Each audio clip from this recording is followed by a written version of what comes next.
Interestingly, TMZ has been, I mean, you're obviously covering this case, and it's interesting to me when I turn on, or I guess turn on doesn't really do it.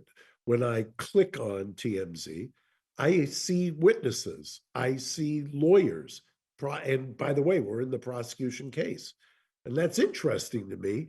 Where is the clamor that the witnesses shouldn't be talking, or the clamor that the lawyers for witnesses shouldn't be talking? Because it seems like they run straight from people run straight. I'm talking 30,000-foot view, run straight from the courthouse to a bank of cameras. And by the way, this also brings another, it kind of brings us to full circle to what you and I were talking about right before we got on the air.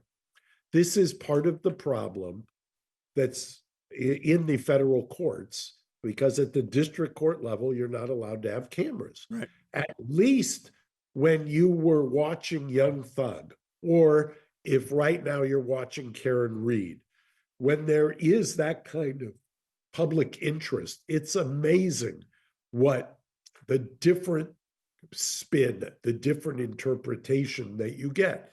Now, unfortunately, and I've said this often, biggest mistake I ever made in Peterson was agreeing with the prosecution when they didn't want cameras in the courtroom. Yeah. I thought that would dampen interest down. It had the opposite effect. It kind of amplified misinformation. Because you want to know what's going on, and you can't see it with your eyes. So the best you can do is listen to what people say about it, which may or may not be accurate.